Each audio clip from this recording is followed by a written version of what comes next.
Welkom, één en al. Dit is het programma Eigen Pad. Deze show bespreekt de onderwerpen van het menselijke bewustzijn, moraliteit, manipulatie, natuurwetten, het occulte en alle kwesties die de vrijheid van de mensen op aarde beïnvloeden. Mijn naam is Glenn Tram van thegreatworkexperience.com en ik ben je gastheer voor vandaag. Dames en heren, appels en peren. Regeringen zijn slavenstructuren. Ik wil dat eventjes zeggen voordat we beginnen. Want vandaag is de laatste dag, mensen. Dus welkom, dankjewel. Hoe gaat het? Welkom allemaal, bedankt voor jullie komst. Vandaag is de laatste dag van het tweede seizoen, zoals ik zei. Eigenlijk is vandaag een bonusuitzending. Want vorige week was de laatste week. Goedenavond, Engelhard.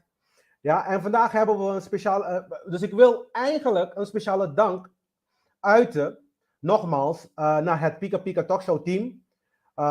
Want die maken dit mogelijk voor jullie allemaal, mensen. En nu is seizoen 3 al bedacht. En is de structuur van de seizoen 3 is al, zeg maar, in elkaar gezet. Dus dankjewel, Pika Pika. Dus mijn dank is echt heel groot. Amor, hoe gaat het? Goedenavond. Ja, en ik wil jullie ook, Comenencia, goedenavond.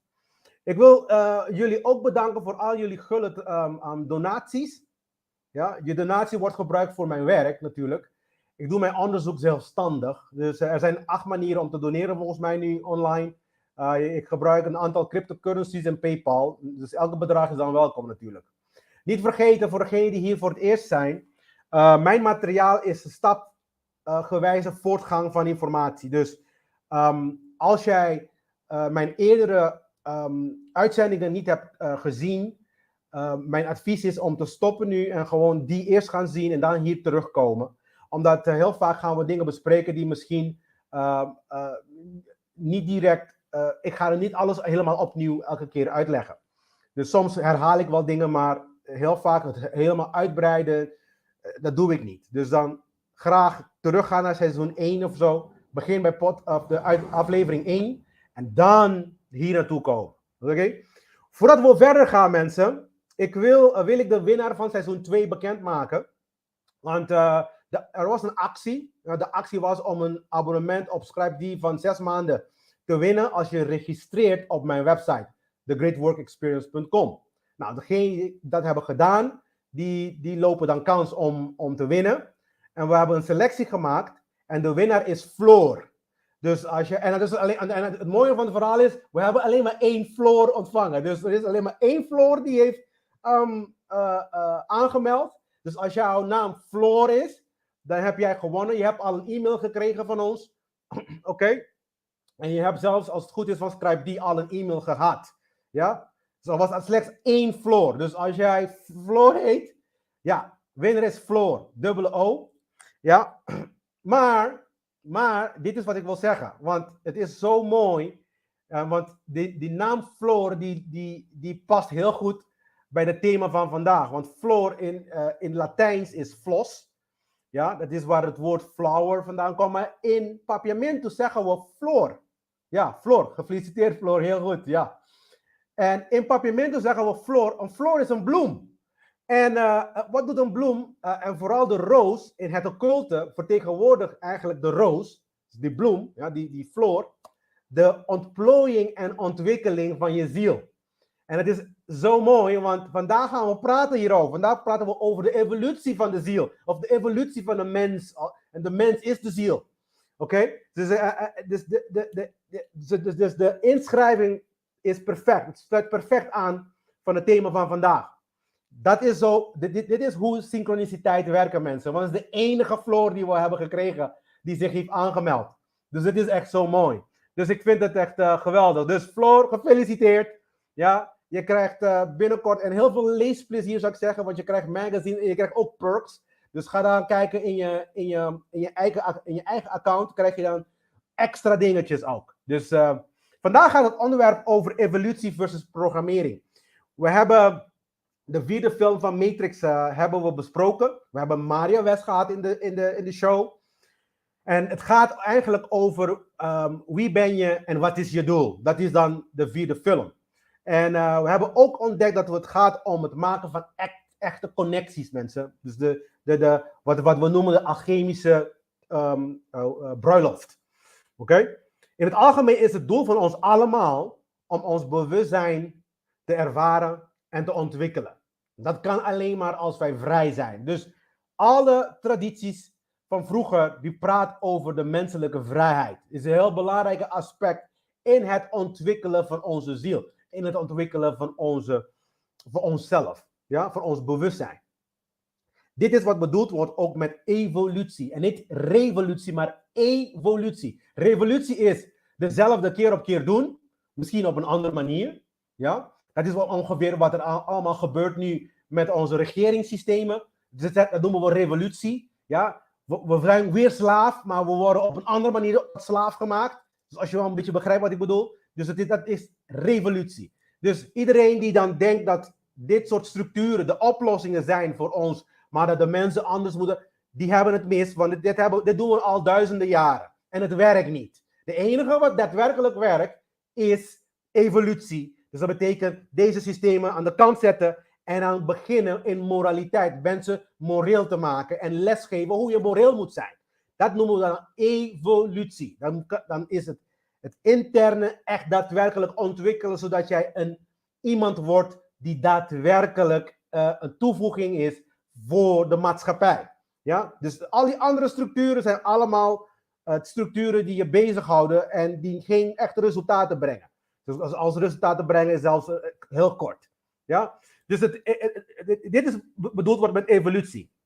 Het is het proces van vooruitgang in bewustzijn. De constante programmering van de matrix stagneert deze voortgang. Dus de matrix vertelt je continu van, nee, je kan niet zonder mij. Je kan niet zonder regering, je kan niet zonder religie, je kan niet zonder geld, je kan niet zonder... Die is continu bezig jou helemaal gek aan het maken. Ja? Maar de vraag is eigenlijk, waar begint echte evolutie van de mensheid? Dat is eigenlijk de vraag die we vandaag gaan bespreken.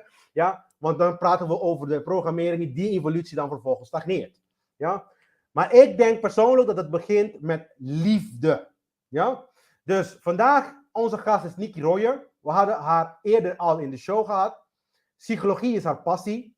Ik ga met haar praten over dit onderwerp van evolutie en onze programmering. Ja? Dus dames en heren, onze gast van vandaag, Nikki. Laten we kijken als we Nikki in de show kunnen brengen.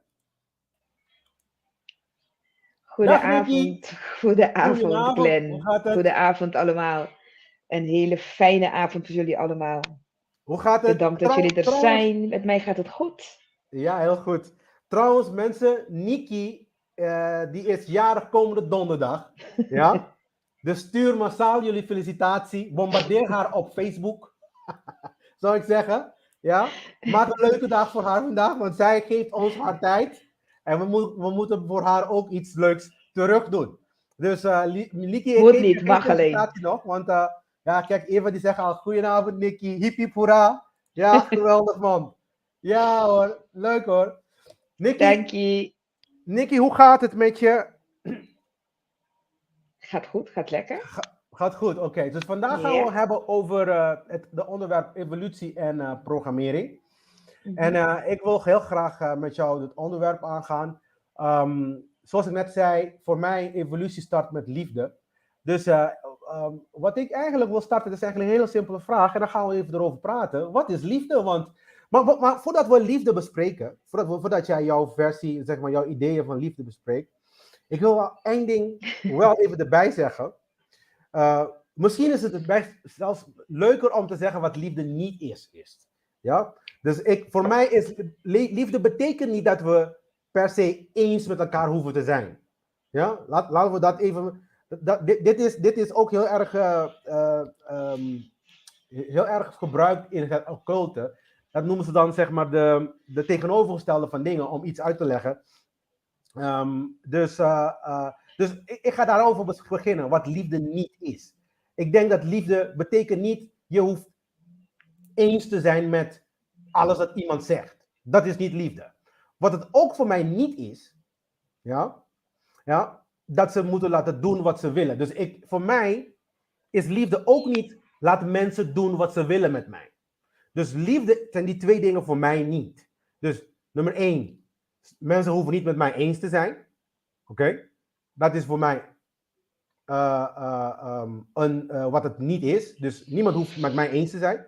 En ten tweede is van, ik hoef ook niet iemand anders met mij iets te laten doen zoals hun willen. Dus ook kwaad en dat soort dingen. En ik moet dan niks doen. Want dat is dan de vorm van liefde. Voor mij, dat is geen liefde. Maar dat is het niet. Maar de vraag is dan, wat is dan wel? En aan jou een beetje ook... Nou, voor mij, als ik ook jouw voorbeeld mag volgen. Ja. Wat is liefde niet? Liefde is geen angst. Liefde en angst, dat zijn de twee hoofdemoties wat er bestaat. Ja. Of je hebt liefde, of je hebt angst. Ja. En op dit moment in onze maatschappij worden mensen hard. Angst voor schaarste. En dat houdt in schaarste in alles. Ja. En wat is liefde wel? Ik denk dat dat voor iedereen anders te interpreteren of anders in te vullen is. Maar de basis van liefde, denk ik wel, dat is dat je iemand behandelt zoals jij ook behandeld wil worden. Ja, dat is de gouden regel. Dat is een hele goede. Dat is de liefde. In liefde doe je iets voor iemand wat je ook voor jezelf had gedaan. Dan doe je iets voor een kind, voor een persoon, voor je moeder, voor je vader, voor een vriend, voor een vreemde. Ja.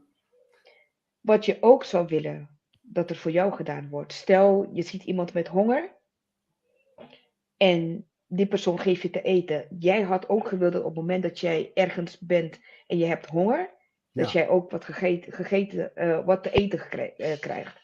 Ja. Dus wat is liefde niet? Liefde is niet angst. Ja. En wat is liefde wel? Liefde is het zijn, het delen, het participeren, het doen. We hebben allemaal een behoefte. Meerdere behoeftes. Ja. Maar de basisbehoeftes, een van de basisbehoeften is liefde en verbinding. Als een kind geboren wordt, heeft hij nodig om verbinding te hebben met wie dan ook. Ja. Het heeft te maken met liefde. Het kind heeft meer liefde nodig dan eten. Het is wel heel mooi dat je dat zegt hoor, want heel vaak, ik zag net trouwens, goedenavond Farida, en ik zag net iemand die zegt van liefde is een gevoel. Ja, liefde is een gevoel. Dat is echt heel, ik denk dat gevoel is een lagere vorm van liefde ook zelfs, denk ik. Want eigenlijk, de idee is ook van, is het aangetrokken voelen, dat is dan het gevoel. Is het seksualiteit, is dat liefde? Kijk, heb je van liefde op eerste gezicht gehoord? Ja, ik heb dat gehoord. Die bestaat niet. Dat denk ik ook niet. Liefde op eerste gezicht, het is gewoon lust op eerste gezicht. Ja, ja.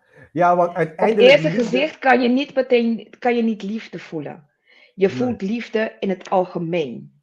Maar als je aangetrokken voelt naar iemand, is het op eerste gezicht is het geen liefde, is het aantrekking. En aantrekking heeft te maken met lust. Heeft te maken met wat je ogen zien en wat voor signaal het stuurt naar de rest van je lichaam. Ja. Dat is dus lust. Ja. Liefde, op het moment dat je liefde voelt, is heel vaak als je iemand al kent en je gaat met iemand om en je raakt aan iemand gewend en je wil het beste voor die persoon, dan praat je over liefde.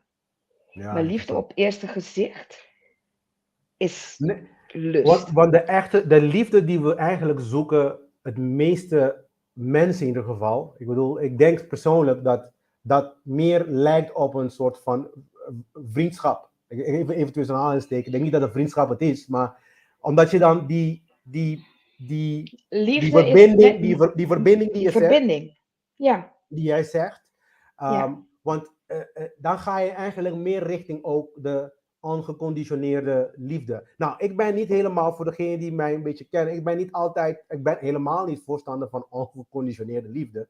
Maar ik denk dat je dan condities moet hebben, want anders gaan mensen jou pijn doen. Ja, en dan zeg je, ja, ik heb liefde en dan laat je de persoon pijn blijven doen. Dus Dat is niet bedoel waar. ik, dat is niet wat ik Nee. bedoel, zeg maar. Ja, Ja. dus liefde voor mij is toch wel in zekere zin heeft bepaalde condities. Want wij willen, ik wil niet pijn gedaan, zeg maar, op mij gedaan worden door derde mensen. Als dat gebeurt, dan ga ik ze waarschuwen. Dan zeg je van, hé, luister, dat doet me pijn, doe dat niet. Ja? Dus heel veel mensen denken dat liefde dit concept is van ongeconditioneerde anderen jou laten pijn doen. Zeg maar. Nee, wacht even. Ik denk dat het nu even, dat we op twee verschillende basis gaan staan. Okay.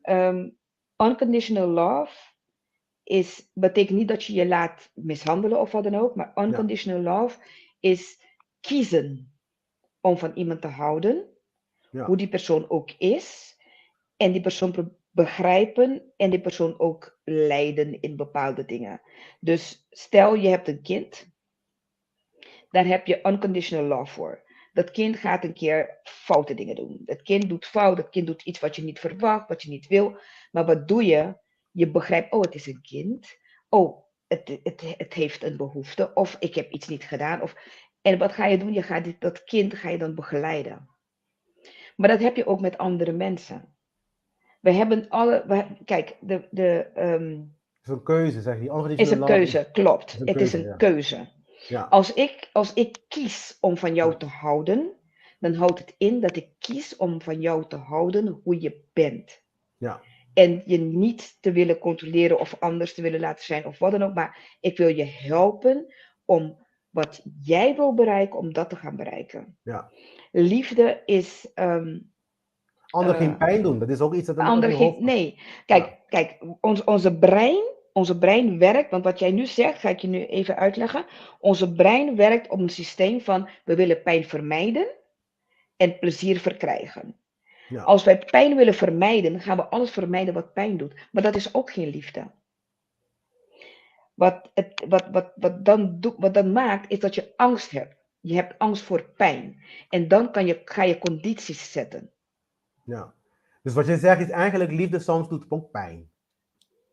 Liefde doet geen pijn. Nee, maar wat jij ervan maakt, doet pijn.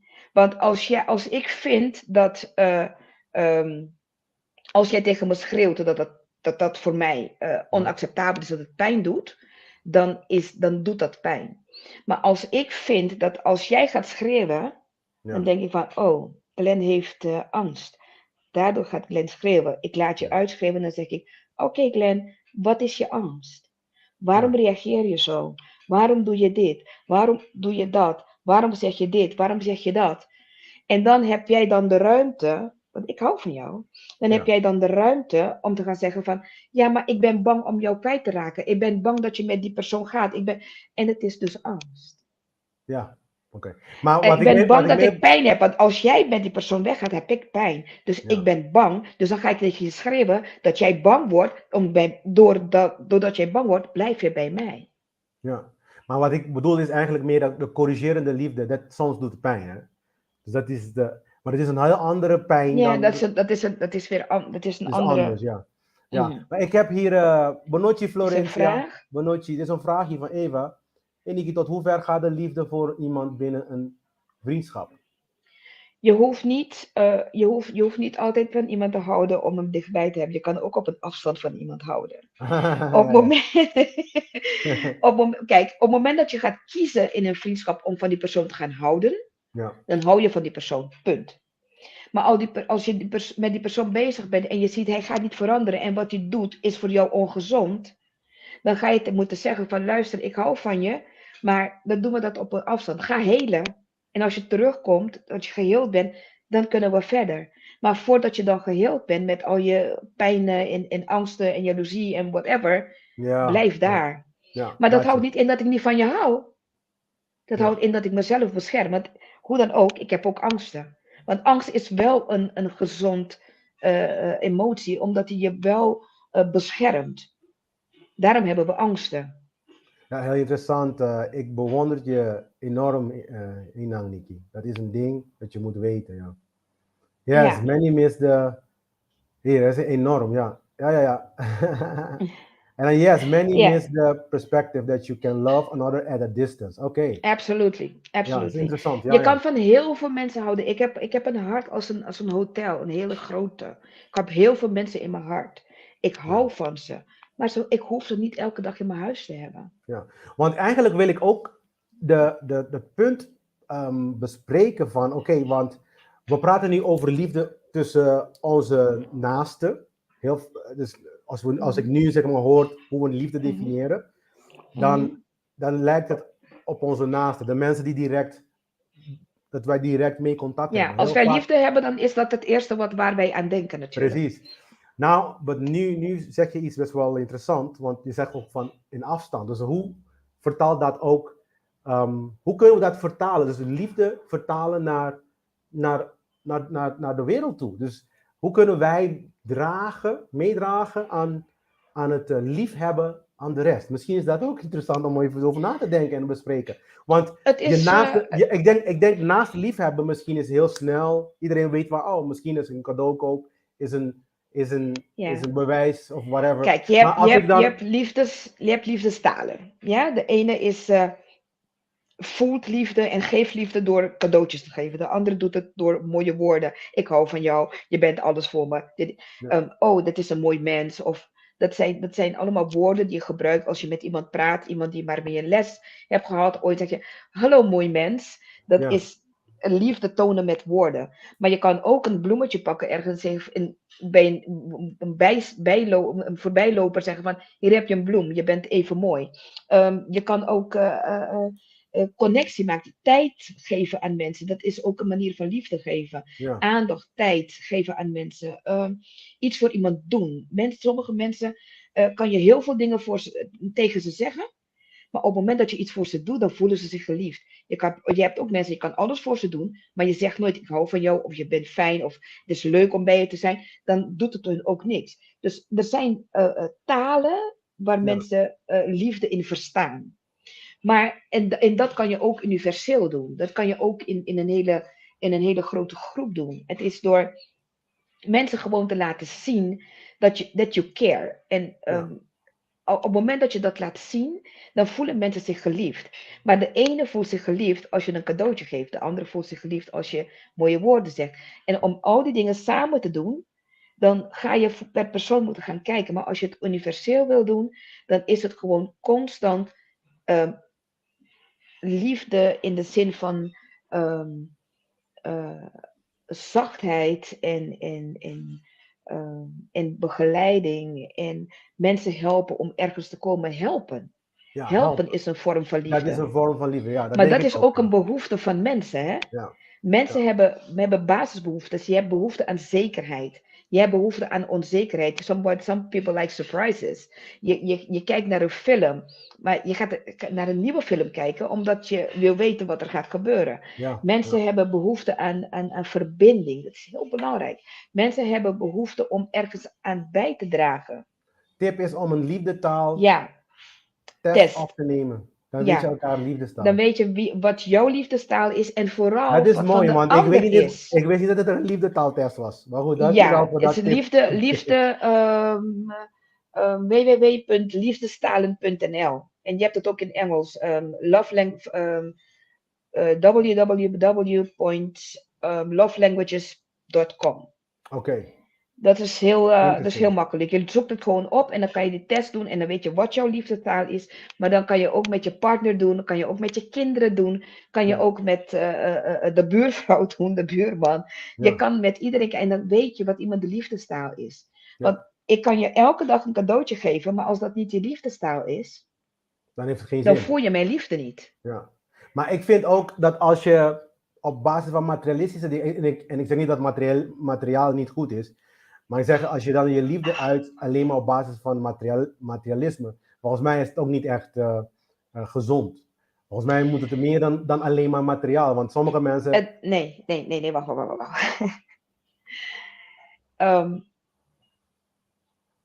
Het gaat om de behoeften van de mensen. En hier hebben we het over liefde. Ja. Op het moment dat je gaat oordelen, dan ben je al uit de liefde. Dan ben je er al uit.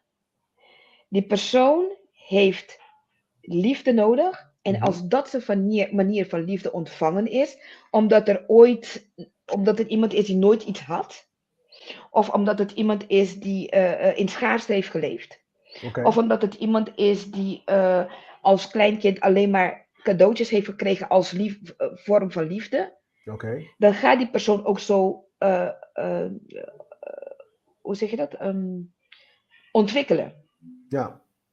En wie ben jij om te gaan oordelen of het wel goed of niet goed is? Snap je? Het is gewoon van, ik hou van cadeautjes, dan krijg je cadeautjes. Maar dan geef ik jou ook cadeautjes. Maar dan gaan we kijken van, wat is jouw liefdestaal? En als jouw liefdestaal is dat ik altijd bij je ben, of heel vaak bij je ben, of als ik bij je ben, dat ik echt aandacht voor je heb, dat is de quality time, dan zal ik dat moeten doen als ik wil dat wij een goede relatie hebben. En het maakt niet uit of het kind, moeder, vriendschap, vader, weet ik veel, teamgenoot, whatever. Het is belangrijk dat je kijkt naar wat belangrijk is voor die persoon. Ja, op die manier. Ja. En je gaat niet oordelen van, die houdt van cadeautjes, dus die kan geen liefde geven. Nee, die geeft liefde op zijn manier. En dit is dus de basis van liefde. Laat de persoon zijn. Oh, dat is interessant. Dat is een hele goeie. Ja, laat de persoon zijn. Ja, I get you. Now you have me completely on your corner. So, dat is iets wat ik wel heel erg...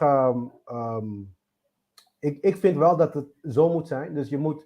ik vind persoonlijk dat de manier hoe ik dan liefde uit aan anderen... nummer 1 is, het is door mijn lessen. Het is een vorm van... vind ik zelf een vorm van liefde, omdat ik dan... dat is een van de basisbehoeften, dat is bijdragen. Dus bijdragen, ja. Een bijdrage leveren. Een bijdrage leveren. En de andere kant van het hele liefde, hoe ik dan liefde uit naar een ander, is ook de mensen accepteren zoals jij ook zei net. De mensen accepteren zoals ze zijn. Ook al is het in mijn optiek, zijn ze rare mensen. Is nog steeds... We zijn allemaal raar. Glenn, geloof me, we zijn allemaal raar. Jij bent raar, ik ben super raar. We zijn allemaal raar. Ik ben zeker raar, want dat weet ik al. Want er zijn genoeg mensen die mij dat hebben gezegd. Dus ik weet dat de mensen dat vinden. Maar dat maakt me niet... Maar wanneer ben je raar? Wanneer ben je raar? Het is in hun ogen zo. Voor mij ben ik niet raar. Je bent raar. Ik ben ook raar in andermans ogen. En andere mensen zijn raar in mijn ogen. Waarom? Want ze voldoen niet aan mijn expectations. Maar is dat ze voldoen niet aan de kader wat ik heb gecreëerd. Is dat niet angst? Dus op het moment dat mensen jou raar vinden of zo, en ik voldoen niet aan hun standaarden, is dat niet angst? Jij woont op Curaçao, hè? We zijn verschillend. Jij woont op Curaçao, toch? Jij woont op Curaçao? Nou, ik woon, dat is een ander groot woord, maar... Je zit daar, je zit op Curaçao. Ja. Ja. Stel, het is op Curaçao nu 35 graden. Ja? Je zit in een klas. Hier, je gaat links leggen met wat je gewend bent. Aha, ja. Aangeleerd hebt betreft liefdes geven en ontvangen. Juist, dat klopt. Dat is een beetje en het kan zijn dat het iets is wat je altijd hebt gekregen, maar het kan ook zijn dat je je verzet tegen iets wat je hebt gekregen. Dat is allebei een vorm om liefde te gaan ontvangen of niet. Ja. Maar stel, er is een klas en er zitten 35 kinderen in een klas, 35 graden zitten allemaal binnen. Heet. Ja. En er komt een oud vrouwtje, die zet de garrote, hoe heet dat? Zo'n wandelstok, zet ze neer. Ja. En ze gaat in een boom zitten. Ja, lekker fris, wit. En dan denken die kinderen, die 35 kinderen, denken: wauw, die vrouw is gek. Ja. Die gaat in een boom zitten. Ja. En die vrouw die zit in die boom en die zegt: die kinderen en de juf zijn gek. Die zitten zo warm daarin, ze kunnen ook in een boom gaan zitten. Ja. Wie is nou gek? Ja. Het is waar je vandaan kijkt. Ja. Waar zit je? Hoe is jouw kader, jouw referentiekader? Van daaruit vind je een ander raar, gek, vreemd, niet passend. Ja. Het zijn allemaal regeltjes die wij zelf maken van waar wij vandaan komen. Daarop gaan we mensen oordelen. En als je die oordelen aan de kant zet, dan pas kan je liefde uiten. geven aan mensen. Ja, oké. Op die manier is het. Dus eigenlijk, het is... want kijk, het punt en dit is eigenlijk, daarom vind ik ook leuk om met jou te praten, want jij geeft natuurlijk jouw invalshoek in dit soort verhalen. Want het punt eigenlijk waar ik naartoe wil gaan is dat, want als wij kijken naar onze wereld om ons heen nu, right? Is dat liefde wat wij aan het doen zijn? Dus Wie zijn wij? collectief, nee, in het algemeen, in de collectiviteit, de mensheid. Ja? Oh, dag Anna, hoe gaat het? Goedenavond, don't worry. De vraag is nu, ja, lief, ja. So, de vraag is eigenlijk van, in het algemeen, als we kijken naar ons gedrag als mensheid, naar elkaar toe. Zijn wij collectief, want je kan wel voorstellen dat er een aantal mensen zijn tussen ons die liefdevol met elkaar omgaan. Maar zijn wij als een ras? Zijn wij liefdevol met elkaar? Als wij kijken bijvoorbeeld van... Wij zijn puur aan het overleven. Wij zijn op dit moment aan het overleven. Wij hebben heel veel angsten. Er is ons heel veel angst ingeprent. Angst voor schaarste, angst voor niet leven, angst voor het leven.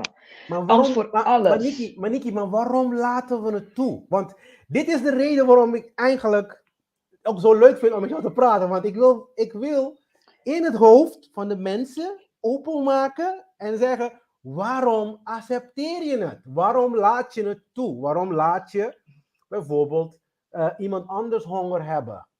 Het is in China wel, bij wijze van spreken, maar waarom laat je het toe? In Nederland en op Curaçao, op al die eilanden, zijn er ook mensen die geen eten hebben. Maar waarom laten we het toe? Als we dan liefde hebben voor elkaar, gaan we het niet fixen. Gaan we niet zeggen van, nee, jij gaat niet dit doen. Kan me niks schelen hoeveel het kost. Kan me niks schelen wat de excuses zijn. Dit is onacceptabel. Mensen mogen niet op straat zijn. Nikki, ik ging naar... dit is even een persoonlijk verhaal. Hè. Ik ging naar Zuid-Amerika. Ging ik daar reizen. Ja? Op straat.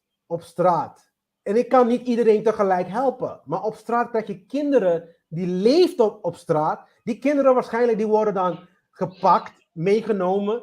Kwaadaardige dingen die gebeuren met die kinderen.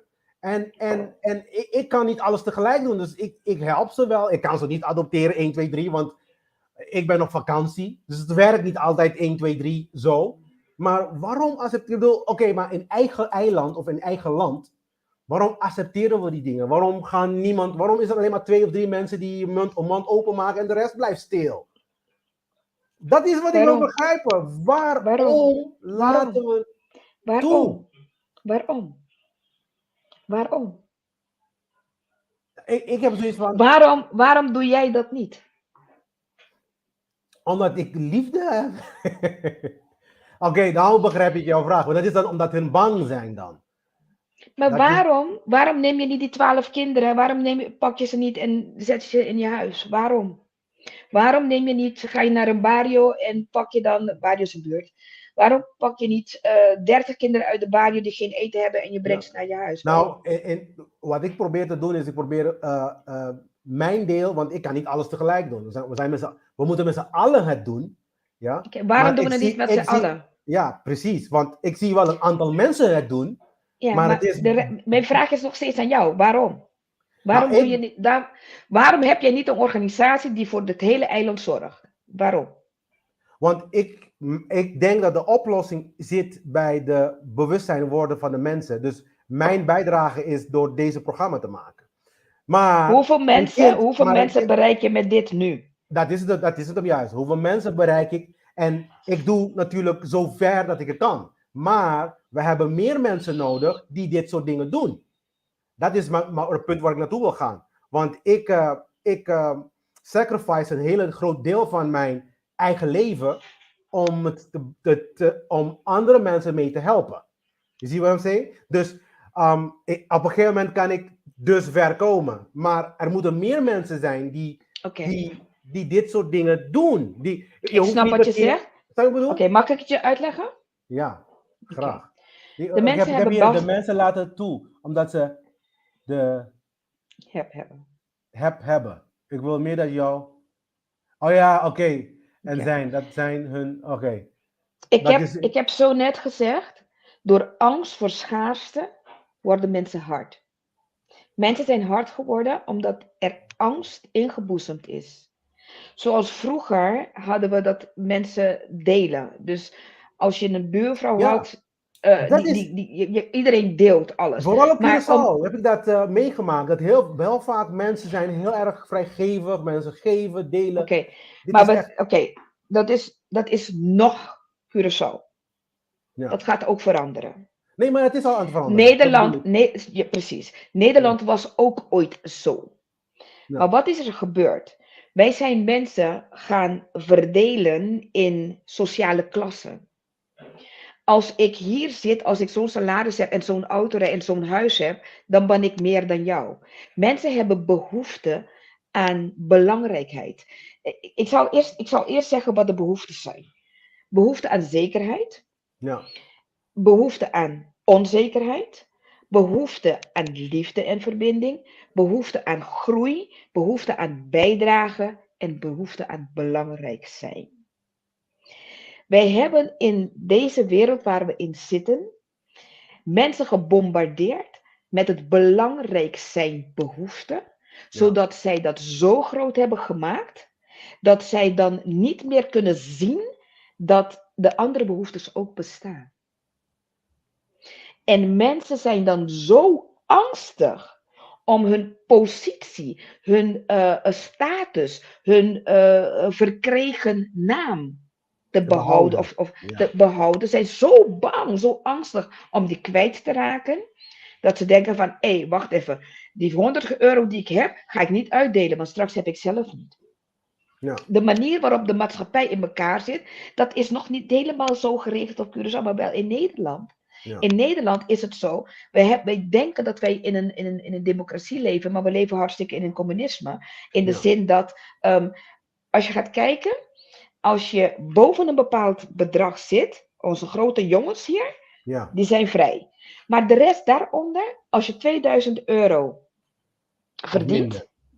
Nee, luister. Als je 2000 euro verdient, dan krijg je geen subsidie van dit, geen subsidie van dat, geen subsidie van dit. Als je 1000 euro verdient, krijg je subsidie van dit, subsidie van dat, subsidie van zo. Als je 100 euro verdient, krijg je dat bonus, die, dat. Maar aan het eind houden we allemaal 5 euro over aan het eind. Ja. Dat is een hele goede trucje. Het wordt juist, je mag hard werken, die mag uitkering krijgen, die mag niks verdienen, die mag wel verdienen. En dat wordt dan zo geregeld, dat die ene wel niet zo, bam, bam, bam. En dan heeft iedereen gelijk. We hebben hier geen middenklasse. We hebben, of je hebt niks, of je hebt alles. Ja. Dus in ieder geval gaat het in ieder geval die kant op. Want ik zie het meer en meer inderdaad. In Nederland is het zo. Ja. Om iets over te houden moet je trucjes verzinnen. Zij zijn nu zelfs bezig met het controleren, alles controleren. Ja. Dat is, luister, we leven in een systeem wat eigenlijk narcistisch is. Hè? We hebben een narcistische regering. Want zij bepalen hoe wij leven. Ja. Zij willen nu zelfs de crypto gaan controleren. Ja, dat wordt iets moeilijker wel. Maar gelukkig is het moeilijker. Ja. Maar het is nog niet onmogelijk. Want zij weten hoe zij dat moeten gaan doen. En dat zijn ze nog steeds aan het bekokstoven hoe ze dit gaan doen. Ja. Want het mag niet zo zijn dat jij heel veel crypto hebt en ik weet het niet als regering. Ja. Dus we moeten nu alles gaan opgeven. En als je het niet opgeeft, dan krijg je straf. Weer die angst. Ja, dat is angst. Als je niet, en op het moment dat ik jou betrap, dan krijg je straf. Dat is die angst. In alles wat we doen, worden we beladen met angst. Ik ga niet eens de COVID-dingen vertellen, maar het is pure angst. Ja. We worden constant verteld dat er angst is. Er is oorlog in Oekraïne. In Rusland. Misschien hebben we straks oorlog.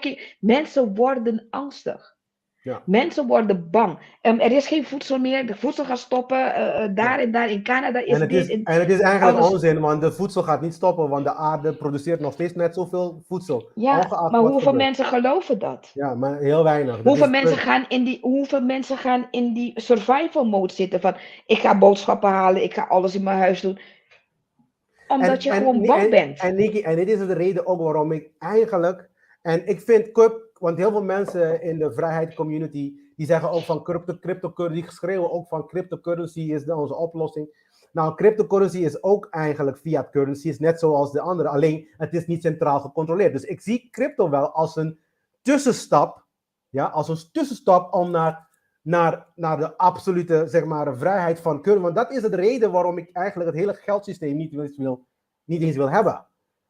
Door deze continu, en dan, we zijn zo vast in onze hokje van, ja, als ik niet heb, de schaarste mentaliteit creëert hij het eigenlijk. Yeah. Het creëert zo de schaarste mentaliteit.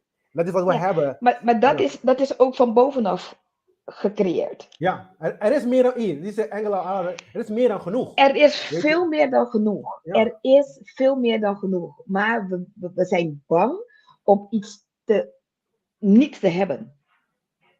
Ja. Hier zeg je, omdat het systeem ons in die... Ja, als je in angst en schaarste leeft, dan is het inderdaad moeilijk om... Klopt. Ja. Klopt. Hoe komen we daaruit? Ja. Hoe komen we daaruit? Nou, ik denk, dat is dan de gedeelte van evolutie die ik daarover heb. Want we moeten eigenlijk deze drempel, we breken. We moeten er doorheen. En ik denk dat een van de dingen is liefde. Daarom zijn we begonnen ook van, wat is dan liefde? Hoe definiëren we liefde?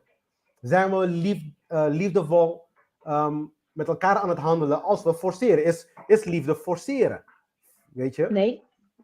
Nee. Als je, met liefde kan je niet forceren. Want weet je wat het is dan, Nikki? Want als ik met mensen praat, dan zeggen ze, ja, maar als jij niet prikt, en ik ga gewoon even deze onderwerp aankaarten. Ze zeggen, als jij niet prikt, dan doe je niet deel van de maatschappij en dan ben je niet liefdevol. Dus dan draaien ze dan, zeg maar, het hele verhaal, zodat degene die niet prikken zich slecht voelen, wij spreken. Want ik heb je net gezegd, hè, wij zitten in een narcistisch systeem. Dat is gaslighting. Ik ga jou iets aanspreken wat ik doe. Ja.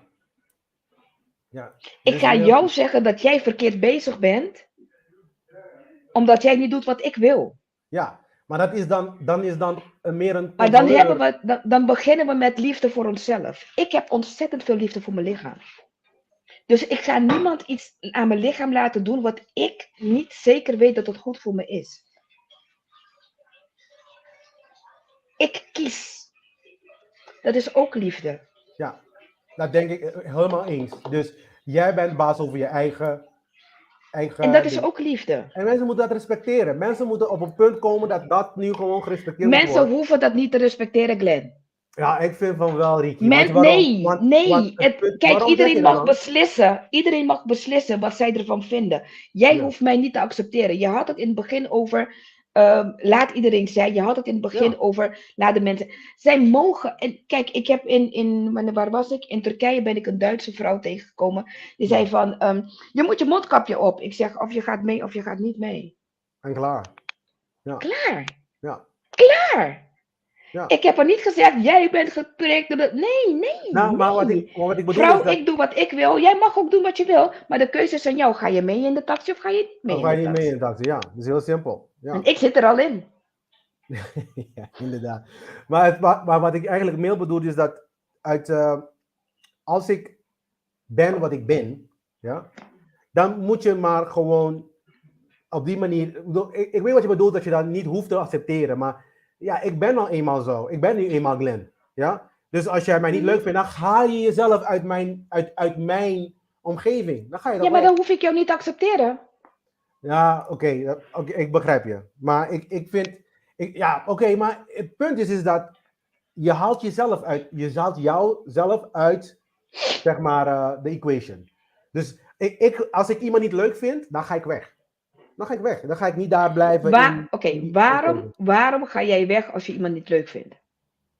Ja, kijk, het gaat erom is dat als die persoon... Ik val je niet aan, schat. Ik val je niet aan. Ik stel je een vraag. Ja. Waarom ga jij weg? Nou, de reactie die ik heb is van, oké, dit is zover ik dingen accepteer. Dus als mensen mij beledigen of als mensen... Dit is hoe ver ik kom. Oké? Dat is Dus jouw grens van jouw liefde voor jezelf. Ja, precies. En dan Juist. zeg ik van, om een ander niet direct op dit moment pijn te doen bijvoorbeeld, dan ga ik mezelf uit die situatie. Maar dat is een liefdevolle beslissing. Actie, beslissing, ja. Dat is een liefdevolle beslissing. Weet je wat? Dit is niet fijn voor mij. En ik wil het niet fijn maken voor jou. Dus weet je, ik ga weg. Ja. Heel simpel. Dat is een liefdevolle beslissing. Voor jezelf en voor de ander. Ja. Want je kan in de verzet gaan en tegen die andere gaan zeggen van, ja, je moet me accepteren en je moet dit en je moet dat. Die andere moet niks. Nee, hij moet niks. Er is wel één punt dat ik wel vind dat hij wel moet. Is anders kunnen we niet samen leven. Ja. Maar dat jij kiest om niet met die persoon samen te leven, toch? Ja, onder andere. Maar wij moeten kijken, want het punt is eigenlijk dat wij heel veel verschillen hebben. Er zijn verschillende typen en dat is goed. Dat is iets goeds. Geweldig. Ik weet niet waarom we dan ik weet niet waarom wij een samenleving hebben gecreëerd dat iedereen hetzelfde moet gaan doen. We moeten dezelfde school gaan, we moeten dezelfde dingen leren, we moeten dezelfde alles kleren aandoen, want dat doen we mode. We moeten dezelfde doen. Ja, ik weet niet waarom wij niet onze verschillen kunnen omarmen. Ik denk dat het te maken heeft met bang zijn. Maar omdat wij willen oordelen. Omdat we verschillend zijn, omdat wij bang zijn. Bang zijn, juist. Ja. Het is angst. Het is weer angst. Want ik heb je van het begin op gezegd, er is liefde en er is angst. Ja, het zijn twee dingen. Er is liefde en er is angst. Als er geen liefde is, dan is het angst. Ja, maar dit is mijn punt nu. Als ik niemand pijn doe, en ik leef een liefdevolle leven, dus ik doe niemand pijn. Ik draag mijn steentje bij voor de maatschappij, want ik vind wel dat iedereen een klein beetje van zichzelf een steentje moet bijdragen voor een betere samenleving. Dat betekent niet forceren, gewoon in liefde. Ja? Dus het zij in bewustzijn, het zij in andere, weet je, mensen aan helpen om dingen te leren, et cetera, et cetera. Dus doe jouw deel in het geheel. Ja? Mm-hmm. Ik vind aan de andere kant, dat is dan één deel van liefde. En aan de andere kant vind ik ook dat we elkaar met rust moeten laten. In die zin van, al die regeltjes die ze maken, die zogenaamd voor onze maatschappij beter is, voor de mensen. Al die dingen, dat eigenlijk hoeven we ze niet te hebben. Heel veel van deze dingen vind ik, over bijvoorbeeld het dwingen, het lockdownen, het dwingen van dingen doen die mensen niet willen, is dat liefde? Nee, voor mij is dat geen liefde. Voor mij is dat angst. Omdat je dan andere mensen continu dwingt en hun gedachtegang proberen te dwingen op andere mensen. Is dat liefde? Nee, het is geen liefde. Lieve Glenn. Ik hou van deze liefde beslissing heeft geen boosheid, maar alleen liefde. En dat is zo. Kijk, dit is wel goed dat Anne dit naar voren brengt. Want ik heb wel het concept van, er is, doe niemand pijn. Dit is mijn filosofie van het leven. Doe niemand pijn. In geen enkele concept, geen enkele manier. Lieve Glenn, één vraag voordat je verder gaat. Ja. Verwacht jij liefde van onze regering? Verwacht jij liefde van... Nee? Oké, dan gaan we verder. Nee, maar ik wil het wel ter sprake brengen, want dat mensen ook kunnen begrijpen van wat ze mee bezig zijn. Is dat liefdevolle acties? Dat is een beetje hetgene wat ik onze luisteraars ook wil meegeven. Wat ze mee bezig zijn dat liefdevolle acties. Want een goed gebalanceerde oplossing en beslissing is op basis van liefde. En een klein beetje ook logica. Niet een klein beetje, gewoon logica en liefde. En heel vaak, dus als wij praten over geld, heel vaak gaat dat eerst. Ja, maar we moeten dit en bla bla bla. Heel veel logica en dan liefde wordt helemaal aan de zijkant gestopt. Want wij gaan niet daar kijken. Dus daarom wil ik ook kijken van, oké, mensen, wat wij aan het doen zijn, als wij dit allemaal toelaten, zijn wij dan liefdevol bezig dan ook. Want als je ook niks zegt, Niemand doet niks. Niemand zegt niks. Zijn wij ook bezig liefdevol te zijn? Met wat hetgene aan het gebeuren is. Want Ik denk dat de meeste mensen op een micro... ik denk dat veel mensen op een micro schaal Kijk, liefdevol... Catalea zegt weer, de regering weet niet wat liefde is. Nee, ja, dat klopt. Dat klopt. Dat klopt. Maar de regering is uit op controle. Kijk, je wil controle omdat je angst hebt dat dingen niet gaan zoals je wil. Ja. Je wil controle omdat je wil dat wat jij wil, dat gebeurt. En dat gebeurt micro, macro, op alle systemen. Dat iemand wil dat ik wil dat jij doet wat ik wil. En dan heb ik controle over. Want ik heb angst dat als jij iets anders gaat doen dan wat ik wil, dan heb ik geen controle en dan weet ik niet wat je doet. En dan loop ik kans dat je iets gaat doen wat ik niet prettig vind, dat voor mij niet werkt. Ja. En daardoor gaan mensen controle weer hebben. En dat hebben de regering. Het is heel belangrijk voor de regering om controle te hebben. Ja. Ja, dat is wereldwijd. Is dat zo? Dit is niet in één land, dit is overal. Op het moment dat je in de regering gaat zitten, dan ben je iemand die controle wil hebben. Maar als wij dan een instituut hebben die niet liefdevol naar ons toe gedraagt, de vraag is dan, moeten we zoiets laten doorgaan tot in de eeuwigheid? Want we zijn al eeuwen bezig daarmee. Het werkt niet. Ja. Het werkt niet. Moeten we het door laten gaan? Nee, als 90%, 80% leeft in angst, dan ga je geen 50% meekrijgen. Want kijk, we zijn heel veel mensen. Ja. Als wij allemaal, hoeveel mensen zitten in Nederland? 17 miljoen mensen? Ja, ongeveer. Als 15 miljoen mensen, ik heb het niet over 17, ik heb het over de 15 miljoen mensen zeggen van, weet je wat? We gaan morgen niet meer naar de supermarkt, we gaan niet meer naar de bank, we gaan niet meer dit, we gaan niet meer dat. We zetten alles stil, we gaan allemaal lekker thuis blijven. Dan heeft de regering niks mee te zeggen. Nee. Maar wie doet dat? Maar we zijn bang. Wie durft dat te zeggen? Niemand doet dat, nee. We zijn bang. Dus eigenlijk moeten we dan de bangheid weghalen. De angst. Wij worden geregeerd door angst. Door angst, ja. Ja, dat is inderdaad... Want ik ga elke dag, ik betaal mijn belasting, want ik ben bang dat als ik dat niet doe, dat ze naar mijn huis komen, ze komen alles leeghalen. Ik wil niet zonder alles leven. Ja. Dus dan ik wil comfortabel leven. Dus dan zijn wij, maar als jij... We zijn geconditioneerd. Geprogrammeerd. Dus geprogrammeerd. Want wat gaat gebeuren nu? Want oké, je hebt nu jouw luxe, maar steeds wordt het kleiner en kleiner en kleiner en kleiner. Want ze gaan alleen maar meer controle-ideeën brengen, zodat je minder en minder en minder kan hebben überhaupt. Ja? Angst regeert helaas, ja. Ja, dat is het probleem. We zijn te angstig. En de enige antidote voor angst is liefde. Is liefde. Ja. En dat is ook hetgene die ons naar voren brengt. Want het is wel leuk dat je dan het concept... Het vraagt moed, ja. We moeten moed hebben. Absoluut even. En moed, het is wel goed dat je dat brengt, want angst hebben volgens mij is niet slecht, want soms, het is ook een deel van ons zijn, maar je moet nog steeds zeggen van, oké, ik ben angstig, maar ik ben nog steeds bereid om het juiste te doen. Dat is eigenlijk het idee die we, in mijn opinie, hoe ik het bekijk, moeten hebben. We moeten wel zeggen van, luister, we moeten het doen, ook al ben ik bang. Right? Dus, maar Nikki, je had het over dat de regering controle. Want ik heb een heel snel, ga ik dat even laten zien aan de luisteraar. Ik heb een pdf, een plaatje eigenlijk, van een mishandeling. Zo, wanneer is dat, wordt je dan gecategoriseerd als mishandeling? En ik heb dit gevonden bij de Workplace Mental Health Institute. Is een internationale bedrijf in Amerika. En ik heb dit toevallig tegengekomen.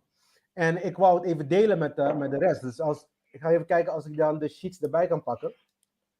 Even kijken. Laat me kijken als het... Gaat het? Nee?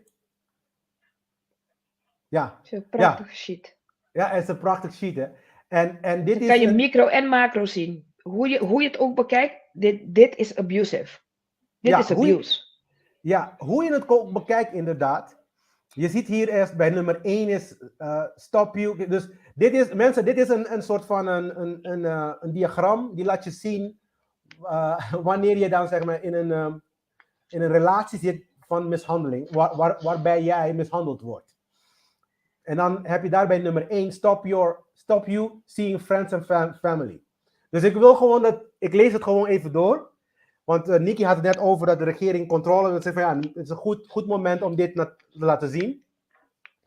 Dus als jij in een relatie zit waar je dan mishandeld wordt, dan stoppen de andere partij jou vrienden en familie te zien. Klinkt dat bekend?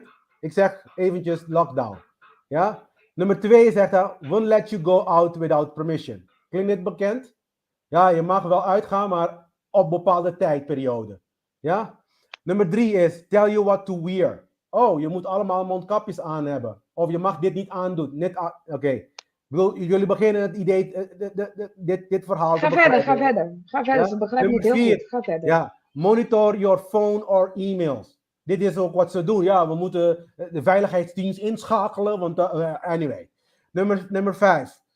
Controleer de finances or won't let you work. Oh, je hebt net over gehad, Nikki, over de cryptocurrency. Ja, ze willen zelfs dat willen ze gaan controleren. Ja? Nummer 6. Controleren what you read.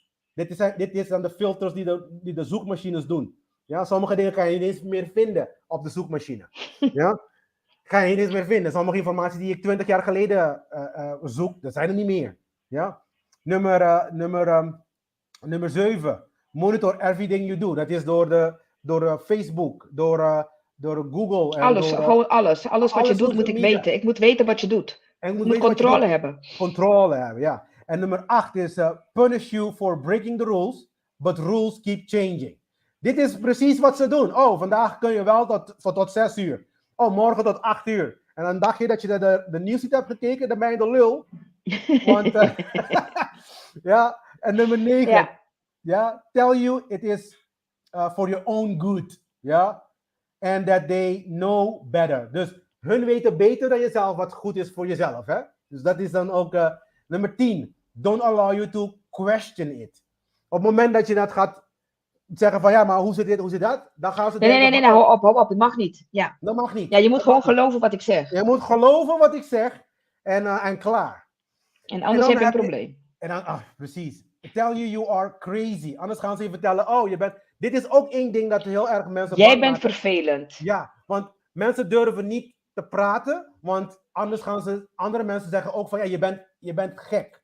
Je bent gek. Ja? En dit, helaas, doet niet alleen maar de regering, maar doet ook mensen onderling met elkaar. Ja? En dan call you names and or shame you for being stupid or, selfish or whatever. Dit is dingen die we met ons elkaar zelf doen, zelfs. Dit is nog het hele trieste van het verhaal. Ja? Gaslight you. Challenge your memory or event. Make you doubt yourself. Dit is nummer 13. Ja, dat heb ik niet gezegd. We hebben iemand die dat heel goed zegt. Dat heb ik nooit gezegd. Ja, precies. Weet je, en nummer 14. Dismiss your opinions. Nou, je hebt niks te zeggen. Je bent niet de expert. Alsof de expert, zeg maar, God zijn of zo. Weet je wel? En dan vervolgens, want nu komt het. Play the victim. If things go wrong, it's all your fault. Ja? Dus de regering... Omdat jij dat hebt gedaan, is het nu zo en zo geworden. Het is nu, ja, want ze hebben iedereen, zeg maar, laten prikken. Al die gevallen van de prik. Er zijn heel veel dingen die gebeuren nu, achter de schermen. Het is niet in het nieuws. Ja? Want nu hebben ze dan zogenaamd al die regels weggehaald. Niets is in het nieuws. Maar je blijft maar, zeg maar, verhalen en dingen horen dat mensen die hebben heel veel last van de naweeën van dit verhaal. Maar nu is het hun schuld. Want hun hebben het gedaan. En de regering neemt een soort van, ja, het is niet mijn schuld. Ja, het is jouw schuld. En je moet gaan betalen daarvoor. Er is iets moet gaan gebeuren. En dit hebben ze van tevoren gezegd. We take no blame. Dit is van tevoren. Ja, nou. Dit is dan mijn logica. If you take no blame, oké. dan ik besluit over mijn lichaam, dan mag je ook geen regels maken. Ja? Dan mag jij absoluut niet eens een schuitje van regel maken die mij tegenhoudt om mijn verantwoordelijkheid te nemen. Want als je tegen mij zegt van, oké, weet je wat? Oh, het is wel, ik besluit wel dit en dit en dit, maar jij bent vrij om te besluiten, maar anders, je mag niet reizen. Maar je mag niet uitgaan. Maar nee. Het is hetzelfde als ik zeg ook van, als jij zegt tegen mij, oh, je moet dit doen, ja, dan moet je me het geld geven. Ik heb zo'n hekel aan als Nederland zegt bijvoorbeeld van, ja, je moet verzekerd zijn voor ziektekostenverzekering. Ja, je hebt geen keuze. Dat kost je, dus als je in Nederland gaat, staan daar €200 in mijn koel. Dat is dan, oké, €125. Dat is het laagste wat je kan hebben. Ja, standaard. De allerlaagste wat helemaal niks covert. Het covert helemaal niks. Ja, maar ik wil niet dat je voor me zorgt. Ik wil die dingen niet hebben. Ik wil gewoon, kan dat niet dan? Kan je dat niet respecteren? Kunnen wij elkaar niet respecteren? Want ik denk deze dingen die andere partijen op ons drukken. Ik wil gewoon, want ik weet dat heel veel discussie hierover gaat beginnen. Want dit is het punt, hè. Hebben we ze nodig of hebben we ze niet nodig? Dat is de hele discussie van de eeuw.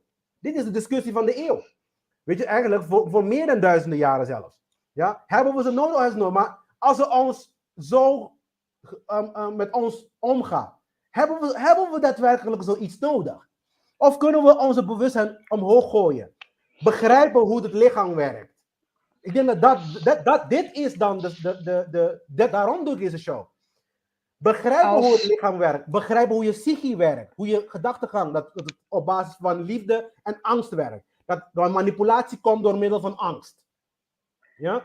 Ik denk dat heel veel ziektes die er zijn, veel minder zullen zijn als mensen in minder stress leven.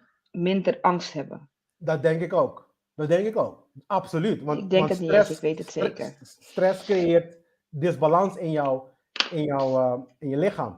Heel veel mensen begrijpen dat niet eens. Dat ziektes en dat soort dingen, het heeft te maken met jouw levenspatroon.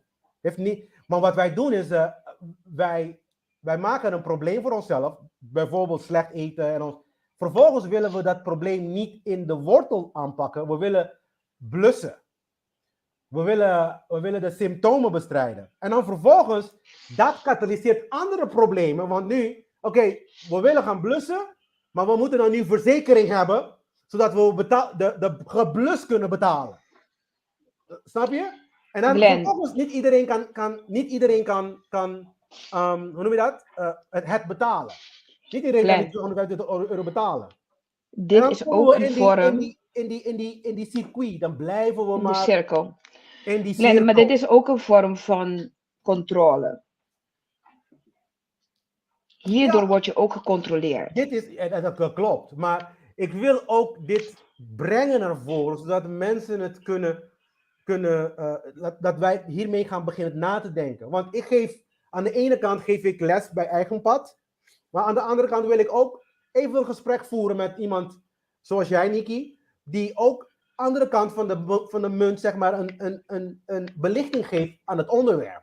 Want ik denk dat mensen, er zijn verschillende typen mensen. Sommige mensen leren meer in ons gesprek op deze manier. Sommige mensen leren meer door, zeg maar, de lessen. Sommige mensen hebben allebei nodig. Dus ja, goed, dat kunnen iedereen kiezen voor zichzelf. Mm-hmm. Maar ik denk dat wij zo ver zijn gekomen dat we begrijpen dat liefde is de antidote. Ja, we hebben een Soefie-nummer, dus we zijn maar een product. Ja, absoluut. Liefde van degene bestaat. Ja, zie je? Dus het heeft geen zin, mensen. Het heeft echt geen zin. Maar de vraag is, waarom blijven we het doen? Waarom blijven we het stemmen? Waarom blijven we belasting betalen, bijvoorbeeld? Waarom blijven we die dingen doen? Angst. Uit angst. Uit angst. En weet je wat het jammer is? Want onze angst bestaat uit het niet hebben van gemakken. Wij zijn zo gemakzuchtig geworden, including me. Wij zijn zo gemakzuchtig geworden, dat het ons niet interesseert, wat er ook gebeurt, dat wij onze gemakken behouden. Ja. Ja, dat is het Want probleem. ik ga je eerlijk zeggen, ik wil niet in een koud huis leven zonder gas en stroom. En ik Ja. wil echt, ik wil echt mijn verwarming hebben. En Nikki, laat me je vertellen, je hebt recht om al die dingen te hebben. Dat zeg ik altijd. Maar ik wil alleen maar zeggen wel, is dat als wij wel, dus daarom zijn deze programma's ook zo belangrijk, denk ik persoonlijk. Ook meer mensen moeten dit gaan doen, met andere mensen deze dialogen aangaan. Want ik denk wel dat als wij massaal gaan handelen om een omgeving te creëren waarbij allemaal mogen zijn. Daar gaat het eigenlijk om. Want nu De hebben magic word hierin is massaal. En hoe krijgen angstige mensen massaal mee? Ja, nou, ik denk dat grotendeels is door het bewustzijnwording van ons allemaal. Wij moeten gaan bewust worden dat Wij we moeten bewust dingen... worden. Maar eerlijk is eerlijk, Len. De mensen die nu aan het luisteren zijn, de mensen die nu in deze programma zitten, zijn mensen die al, of ze zijn in de bewustwording, of ze zijn of ze zijn geïnteresseerd om bewuster te worden. Ja. Maar de mensen die wij niet bereiken met dit, zijn juist de massa die niet bewust gaat worden. Ja, en Omdat zij in de mainstream zitten. Want op het moment dat je de mainstream volgt, op het moment dat je elke avond naar de nieuws zit te kijken, you're lost. Want je krijgt te leren, je krijgt te weten wat zij, laten we het zij noemen, willen dat je weet, dat je luistert. Zij willen weten dat er zoveel mensen dit hebben gedaan, of zoveel mensen dat hebben gedaan. Wat zie je op tv? Ja. Ellende. En je wil niet deel zijn van die ellende, dus wat ga ik niet doen? Ik ga niet meedoen. Nee, gotcha. Maar ik heb zoiets van, als deze mensen die dan deze boodschap luisteren, ook die boodschap delen, dus dat betekent ook een standpunt nemen hierin en ook zichzelf laten horen van luisteren, we gaan niet in een slavensysteem. Want wat gaat gebeuren, Nikki, en dit is het punt dat ik ben juist dit proberen te voorkomen. Want we hadden voor de show hadden we het gesprek over divination, want ik had het met Nikki en met het Tika Pika team hadden we over, zeg maar, de derde seizoen over tarot. En tarot wordt gebruikt voor divination. Wat ik probeer te voorkomen, en dit is iets dat onze voorouders ons al hebben gezegd, dat als jij continu in angst handelt, de uiteindelijke resultaat zal dood zijn. Dus dit is iets dat... En waarom handel je uit angst? Uit angst voor de dood.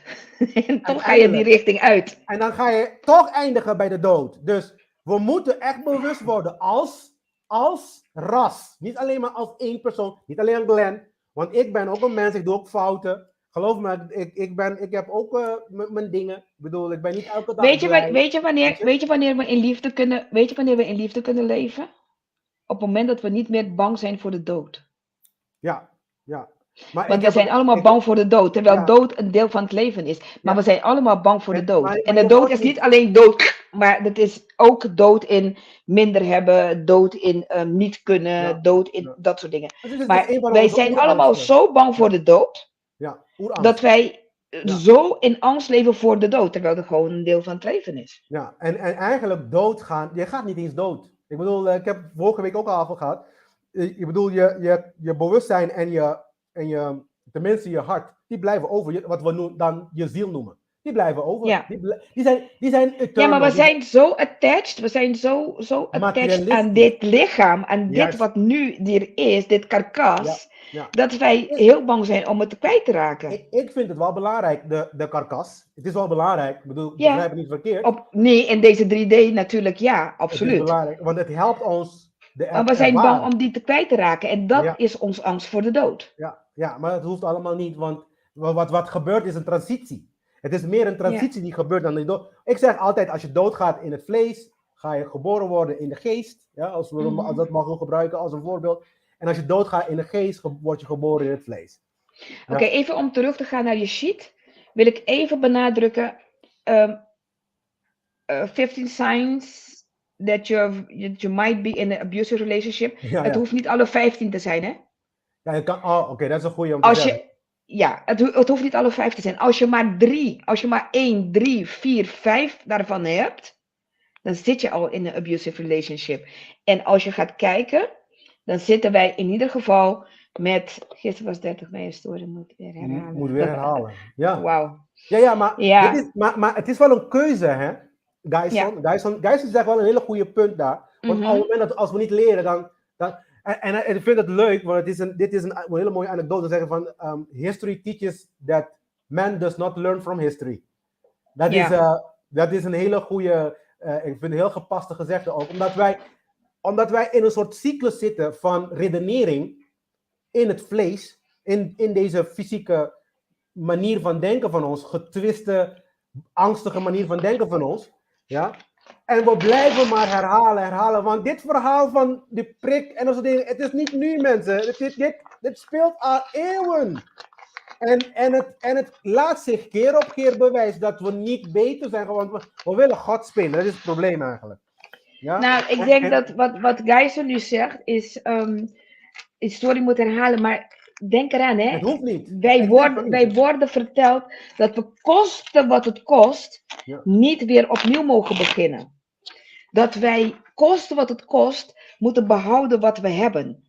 Kosten wat het kost, we mogen niet in de verandering komen. Kosten wat het kost, moeten we behouden wat we nu hebben. En dat is die angst om daar weer naartoe te gaan. Ja, maar weet je, oké, ik begrijp, ik volg een beetje wat je wil zeggen, Niki. Maar ik heb zoiets van, de punt is, we moeten dan het kosten wat het kost om dingen te behouden vervangen met het kosten wat het kost om dingen goed en juist te doen. En in mijn ervaring, vanuit mijn ervaring, Niki, ja, heel vaak de juiste besluit is de moeilijkste. De moeilijke weg, ja. Is de moeilijkste weg. En, dus dan moeten we dan... hoeveel mensen zijn bereid om de moeilijke weg te kiezen? Heel weinig. Maar het gaat die mensen ook op een gegeven moment, gaat ook pijn doen op een gegeven moment. Maar zolang mensen, kijk, weet je wat het is ook? Zolang je eten hebt, zolang je je comfort hebt, dan ga je niks doen. Op het moment dat de comfort, zeg maar, aangeraakt wordt, dan wil je dan gaan protesteren. Nee, je moet van tevoren zorgen dat vrijheid blijft, ongeacht wat ze zeggen. En dat is de controlecircuit waar we in zitten. Ja. Sorry. Want op het moment dat jij denkt dat je gaat protesteren, wordt de mond gesnoerd door de regering. Want we halen dit van je weg, we halen dat van je weg. Ja. Dus degenen die een grote bek hebben, die verliezen bepaalde comfort. Ja. En de rest wil die comfort niet kwijt. Dus wat gaan ze doen? Ze gaan dan terugtrekken. Zij gaan er niet mee in die protest. Want ik wil die comfort niet kwijt. Ja. Kijk naar die mensen die toen zijn gaan protesteren tegen vaccinatie. Ik geloof zelf niet in protest, maar ik geef dat als een voorbeeld. Die mensen gingen voorlopen om te zeggen, want ik wil dit niet. Ja. Maar wat gebeurt er? Ze worden door de politie opgepakt. Ze worden aangeklaagd als dit, als dat, als zus en zo. Ik vind het raar ook. Maar dat is wel wat ze dan op tv laten zien. Kijk, als jij gaat protesteren, gebeurt dit. Dus wat denken de mensen? Oh shit, nee, ik ga het niet doen. Maar ik geloof niet in protest trouwens. Want protesteren heeft geen effect. Dat hebben we ook geleerd. Het heeft heel weinig effect. Klopt, maar het laat wel zien dat als je je bek opentrekt, dat er iets verkeerds gebeurt. Dat je weer angst moet hebben, want je gaat dingen missen, je gaat dingen kwijtraken. Maar het punt is dat als je gaat protesteren, dan ben je ook meteen de autoriteit van de regering aan het... want ik ga dan nu permissie vragen. Ik hoef geen permissie te vragen, je bent niet mijn vader. En most importantly, you are not God. En dit is wat mensen niet begrijpen. Ze zijn geen God en geen goden. Ze hebben geen autoriteit. Autoriteit bestaat niet. Het is een mental construction. Het probleem wat wij hebben is dat wij niet realiseren dat die mensen daar zitten omdat wij dat permitteren. Ja, we moeten ze weghalen. Ja? Die mensen zitten daar om ons te dienen, maar wij zijn hun aan het dienen. Ja. Op het moment dat je dat niet realiseert, dan blijf je doen wat zij willen. Juist. Want ik zei ook tegen heel veel mensen van, oké, weet je wat ik grappig vind? Ja? Je zet de regering daar. Oké, prima. Dit is de manier hoe jij denkt. Oké, jij denkt dat het werkt en de democratie vind je... Oké, leuk, gezellig. Ja? Oké, laten we even kijken. Als hun die jij hebt gekozen iets doen dat je niet leuk vindt, dan ga je protesteren. Want je zegt van, ik wil niet dat je dat doet. Oké, leuk, gezellig. Op dat moment komen de politie die jij hebt betaald met jouw hardverdiende loon. Jij hebt ze betaald, die politie. Ja? Dan gaan ze tegen jou ingaan. Ze moeten niet tegen jou ingaan. Ze moeten naar de regering gaan en zeggen tegen de mensen in het regeringsgebouw: luister, degene die me daadwerkelijk betalen, het publiek dus, ja, die willen niet dat je dit doet. En je moet bij deze stoppen. Dat moet gebeuren, maar wat gebeurt is andersom. Dat gebeurt niet. Dat gebeurt andersom. Inderdaad. Wat er gebeuren is dat ze komen en ze gaan, de mensen die jou betalen, die ga je dan zeg maar slaan.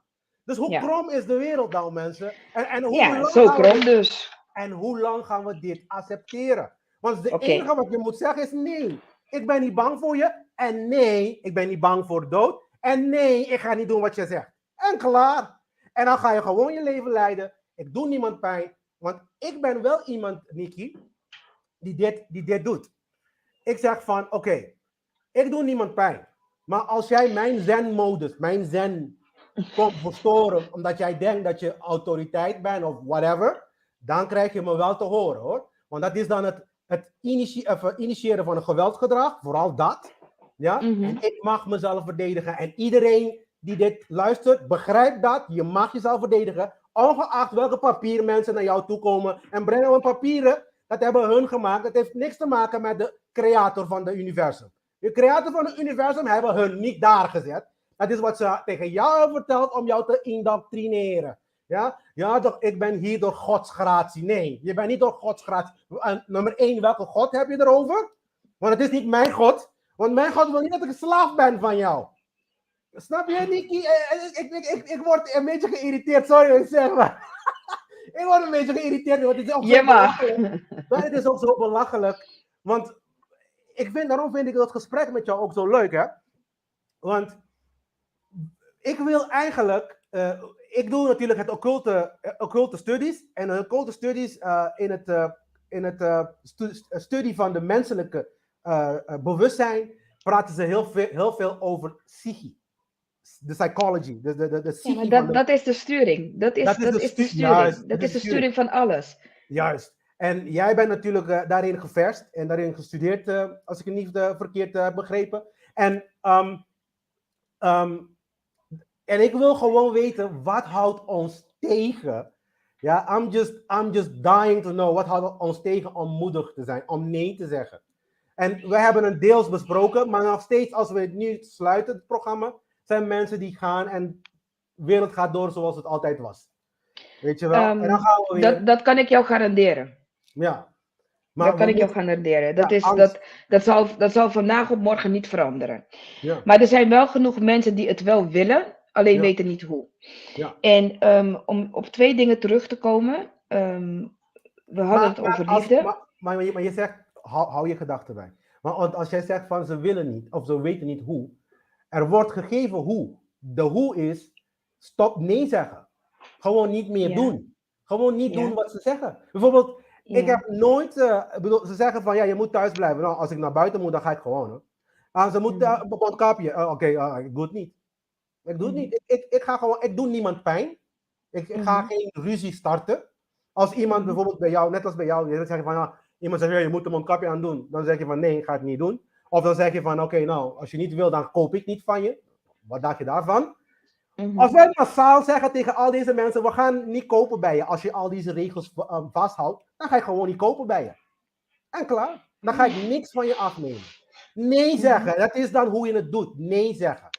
Als ik morgen het weer over gemak, hè? Ja. Als ik morgen besluit mezelf te kronen, word ik beschouwd als psychopaat en iedereen accepteert onze kroon. Ja, dat is ook zo. Als ik dan morgen mezelf bekroon en zeg, ik ben vandaag de koning, ik ben gek. Maar dat waar je in bent gegroeid, opgegroeid, je accepteert, mensen accepteren dingen zoals ze zijn, ook al is het kwaad. Wij moeten nu starten, deze generatie moet nu starten, om te zeggen, nee, we gaan het niet doen. We gaan deze oude stomme gedachtegangen in angst niet meer accepteren. We gaan in liefde handelen.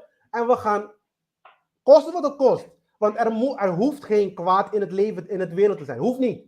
Wij accepteren kwaad in het leven. Ja? Er hoeft ook niet hongersnood te zijn. Hoeft niet. Er hoeft niemand zeg maar, dakloos te hebben. Iedereen kan de comfort hebben die ze dan ambiëren, zonder in slavernij te zijn. Want dit is slavernij. En dit is niet voor mij comfort zelfs. Dit is echt heel erg. Want als ik nu morgen niet naar buiten ga gaan, omdat de regering heeft gezegd, en dan komt een persoon met een briefje en die zegt tegen mij, ja, maar je moet naar binnen, want ik zeg het omdat ik de autoriteit ben. Het leven moet niet zo zijn. Wij gaan niet, ik geloof en ik weet zeker dat niemand, en ook al gebeurt dat we gaan niet in chaos als autoriteit wegvalt, mensen. Dat denken misschien moeten we juist in chaos zijn om eruit te komen. Juist, en dan, nu zeg ik tegen de mensen, ook al komen we in chaos, omdat je je mag verdedigen, op een gegeven moment lost het zichzelf op. Want geloof me, als jij weet van, als ik deze persoon ga aanvallen, dan word ik vermoord of iets in die geest, dan gaat op een gegeven moment iedereen gaat elkaar met rust laten. Want op een gegeven moment ga je niet een leven hebben, want anders gaat iedereen dood. En dan is de ras voorbij. Weet je, dat gaat niet gebeuren. Het krijgt een equilibrium. Op een gegeven moment kom je dan terug in een equilibrium, in een balans. Ja? En als je begrijpt dat je dan eternal bent, want je bent zelf deel van God, dus je komt terug in een andere avatar, als dat nodig is. Dus dan heb je ook ben je niet eens bang voor dat. Dus het is de angst die we dan deze mensen daar zetten. Dit is alleen maar op basis van angst. Dus eigenlijk als wij liefde voor elkaar hebben, dan ga je ook elkaar niet pijn doen. Dus daarom moeten we teruggaan naar liefde. Dat is dan de boodschap, denk ik, voor vandaag. Hebben we nog een vraagje? Oh ja, het bekronen. Maar Nicky, ik hoop niet dat je daar bent vergeten wat je wou zeggen. Sorry. Ben je vergeten, of niet? Je bent het vergeten, hè? Nee, ik ben het niet vergeten. Ja. Ik had zoiets van, oké, hij gaat dit stoppen. Hij gaat blijven praten. Maar goed. We moeten terug naar 2 dingen. We moeten terug naar het feit dat wij zo door angst gecontroleerd worden. En dat wij elkaar controleren door angst. Ja. Dat wij de liefde niet kunnen geven. En de behoefte dat mensen hebben om de basisbehoeften van mensen, als dat niet gevuld wordt, dan is het onmogelijk om een verandering te brengen. Jij vraagt hoe anders. Ja. Hoe doen we dat anders? Als wij, en dat houdt in jij en ik en de rest, allemaal gaan denken van we laten iedereen zijn hoe ze zijn en we gaan daarmee accepteren wat voor ons belangrijk is en we laten aan degene wat voor hun belangrijk is, dan heb je al een deel overwonnen. Ja. Op het moment dat wij gaan stoppen met oordelen en wat jij in het begin hebt gezegd, trek jezelf uit die equation. Als iemand niet goed voor je is of als een situatie niet goed voor je is, voor liefde voor jezelf en liefde voor van de ander, trek je je terug. Want als mens ga je verdedigen. En je verdedig je als je aangevallen wordt. Op het moment dat je aangevallen wordt, dan gaan je angsthormonen, je stresshormonen, gaan dan meteen omhoog. Ja. Dus wat ga je dan doen? Dan ga je of vluchten, of verstijven, of je gaat, hoe zeg je dat? Aanvallen. Ja. Ja, één van die 3. En op het moment dat je in die modus bent, je orgaan doneren is dat liefde. Ja, weet ik. Ik weet niet waarom ze dat vragen, maar goed, dat is... ik weet het ook niet, maar goed. Als het voor mijn kind is, zal ik dat zeker doen. Als het voor je naaste is, dan zal ik dat zeker doen. Als dat kan, zal ik dat zeker doen. Ja. En ik denk dat een deel van delen is. Ja, precies. Een van de behoeften van mensen is delen. Ja. Participeren, delen. Als ik dat zou kunnen doen, dan doe ik dat. Maar ik heb er maar 2, bijvoorbeeld nieren, en dan kan ik maar eentje geven. Ik kan niet 2 geven. Allebei, dus, nee. Weet je, dus dat zijn allemaal overwegingen.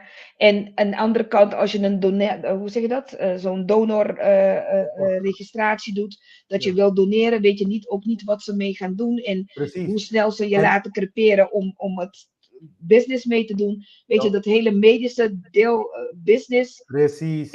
Ik wil eruit zitten. Er is een hele business erachter, dus eigenlijk... Juist. En daar moet je wel over nadenken. Precies. En het is wel, als het iemand is waarvan ik zeker weet, dit is dichtbij, die gaat het krijgen en die hoeft er niet voor te betalen, ja. Maar alleen... Anna, dankjewel. Dankjewel, Anna. Ja. Anna zei iets heel goed. Geven en nemen. Het is geven en nemen. Heel goed. Ja. Maar weet wel wat wij geven en nemen noemen, hè? Dat is weer een andere topic. Wat wij geven en nemen noemen. Want als je geeft om te krijgen, dan is dat geen liefde. Nee. Ja, dus laten we daar, dan moet je weer een nieuw programma over zetten. Ja, dat is het topic. maar je was aan het praten over want je had jouw verhaal niet afgemaakt. Nee. Nee, op het moment dat wij willen dat er liefde gaat ontstaan, dan moeten we 1 stoppen met oordelen.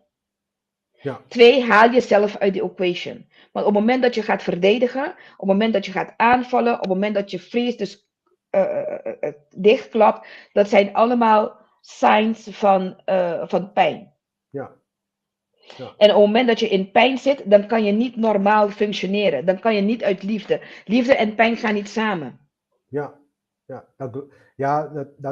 don't coexist nou. Maar op het moment dat je pijn hebt, kan je geen liefde geven. Nee.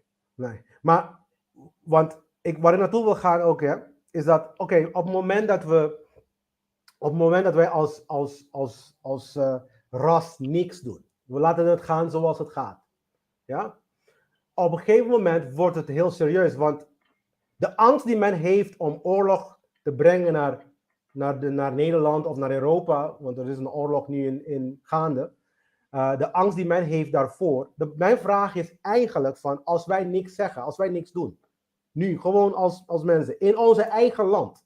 Want ik moet heel eerlijk zeggen, volgens mij hoeven we niet te wachten voor oorlog van Duitsland of van Rusland, Duitsland of nergens, geen enkele van die landen. Want volgens mij, op het moment dat wij als mensen waarheid en in ieder geval niet in liefde handelen, en als wij blijven in angst handelen en alles het kwaad laat hoge tij vieren, want dat is wat we aan het doen zijn, ja, dan komt er oorlog. Interne oorlog, want hoe gaan de regeringen het anders regelen? Ze gaan gewoon mensen, dus als jij niet wil luisteren wat ik zeg, dan gaan ze dwingen. De politie, dan gaan ze dwingen. Dus, en dan krijg je dan een soort van interne, en dit is de conditie die ik wil voorkomen. Want wij moeten nu echt gaan besluiten nu van, wat willen we? Willen we die situatie krijgen? Want dit is wat het occulte kennis ons geeft. Die vertelt ons dat. Daarom is hij ook verborgen. Daarom is het ook occult. Want de occulte kennis die vertelt ons van, vrijheid is de oplossing. Dat is de oplossing. Liefde is de oplossing. We zijn in oorlog. We zijn maar het wordt alleen maar erger. Het wordt een bloederige oorlog als wij nu niet zeggen van, nu is het klaar, basta. We gaan niet meer discussiëren hierover. Vrijheid gaan we niet meer ruilen voor niks anders. Dat is het punt waar wij bewust moeten komen. We moeten die bewustzijn krijgen. Samen met iedereen die mag zichzelf zijn. Iedereen mag eten. Iedereen heeft onderdak nodig. Iedereen heeft recht op herstel van zijn lichaam. In de vorm van medicijnen. Of misschien hoeft niet eens. Je moet gewoon medicijnen worden. Een preventie. Weet je wat grappig is? Praten over medicijnen. Even een side note.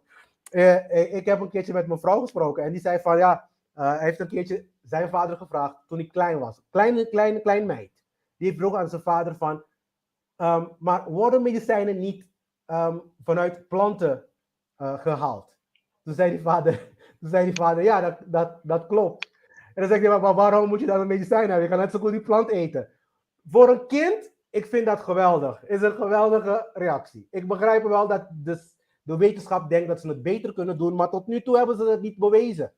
Ik heb heel weinig gekregen van de wetenschap in de zin van de huidige praktijken van medicijnen, dus je moet mijn woorden ook niet verdraaien, ja, dat echt daadwerkelijk 100% goed is voor de mens. Want het is altijd een bijwerking, er is altijd iets. En dan, als je het via de natuurproces doet, dan heb je geen bijwerkingen. Dus dat betekent dat je het niet beter hebt gedaan.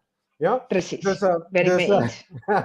Ben ik helemaal mee eens. Ja, dus maar Nikki, we zijn al 1,5 uur aan het praten. Ik weet niet dat de Pika Pika team daarmee blij is. Dus, ik heb het gezegd, het is 16 uur lang. Het is 16 uur lang, maar we hebben het wel. Ik ben wel dankbaar dat je jouw standpunt over liefde hebt kunnen delen met ons vandaag, Nikki. Het is echt heel belangrijk, zodat want dat is eigenlijk degene wat mist in de wereld, liefde. Dat heb ik dan ook door de films van Matrix heb ik dat ook duidelijk willen maken. Dat liefde dood is bij mensen. En het moet herboren worden. En dat is ook het hele verhaal van de Matrix. En ook het hele verhaal van Jezus, als we dat eenmaal erover hebben. Dat het licht van de wereld dood is. Dat is dan dus liefde. En dan die moet dan weer herboren worden. Dat is dan wanneer jij dan zeg maar in jouw echte persoon, in je echte goddelijke zelf weer bent. Dus op het moment dat we liefde weer pakken als onze kompas. Dus ik ben echt heel blij dat je vandaag hier bent. We gaan onze seizoen sluiten, mensen. Vandaag was de laatste dag. Floor, als je te laat bent aangesloten bij het gesprek. Jij bent de winnaar van mijn actie. Zeg maar de actie van seizoen 2.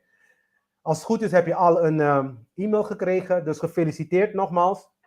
En wij gaan eindigen, mensen. Nikki, heb je nog iets te vertellen? Heb je nog iets te zeggen? Nou, als we het over liefde hebben, dan is het heel belangrijk dat je gaat kijken wat voor jou belangrijk is als liefde om te geven. En hoe je dat wil ontvangen. Ja. En hoe je dat wil ontvangen, ga je het ook uitstralen. En hoe je het ook uitstraalt, ga je het ook ontvangen. Er is geen andere weg om het te doen. Ja, want, ga voor jezelf na van wat is liefde? Want voor ons allemaal is het iets anders. Maar de basis is om de mens te laten zijn en uit je pijn te zijn. Om uit liefde te kunnen handelen moet je uit je pijn zijn, uit je angst zijn. Ja. Zodra je met angst en pijn loopt, dan kan je ook geen liefde geven. Of je liefde is beperkt, conditional. Conditional, ja. Oké. Nou, dankjewel voor die woorden, mensen. Wijsheid, luister daarnaar.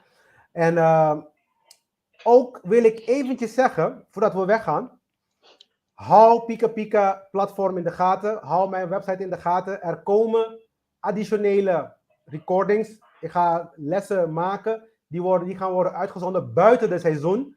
Voordat ik in de volgende seizoen weer ga komen met Tarot en Kabbalah. Ik weet dat mensen misschien niet weten wat Kabbalah is, maar Tarot weet ik 100% zeker dat heel veel mensen mee die weten wat het is. Ja? Dus, maar Kabbalah en Tarot die gaan samen. Als je dan die ene studeert, moet je die andere ook studeren. Dus die ga ik in seizoen 3 brengen, mensen. Dus hou je haaks, hou de platform in de gaten. Hou Pika Pika in de gaten. Hou Rita in de gaten. En hou mijn website in de gaten. thegreatwordexperience.com. Nikki mag ook een exemplaar cadeau krijgen van zijn verjaardag. Ja, exemplaar van wat? Rita, stop. Ja, we gaan dat even bespreken straks. Ja, maar in ieder geval, als er mensen zijn die cadeautjes voor Nikki kan sturen, alsjeblieft, ga die kant, stuur het maar. Donderdag is Queen's Day. Donderdag is zij jarig, dus stuur haar in ieder geval felicitatie. Kan je eventjes ook nog de fijne avond, kan je eventjes die e-mail van Nikki even laten zien ook weer? Ik weet niet of je het kan vinden, zodat de mensen ook contact kunnen nemen met Nikki, mochten ze vragen hebben en anderen, zeg maar, misschien jouw diensten zoeken. Fijne avond, dag Florencia. Prettige avond verder, mensen. Hier kijken. Zal gaan kijken en luisteren naar je, Glenn. Tarot en Kabbalah, ja, klopt. Die komt eraan in seizoen 3. Dus deze show loopt vrijwel samen met de Pika Pika Talk Show zelf van Rita. Dus hou het allemaal in de gaten, mensen. Nou, bedankt voor het luisteren. Bedankt voor het luisteren, mensen. En tot ziens. En tot ziens. Tot de volgende seizoen. Doei doei. Fijne avond. Fijne Doei avond. doei. Doei.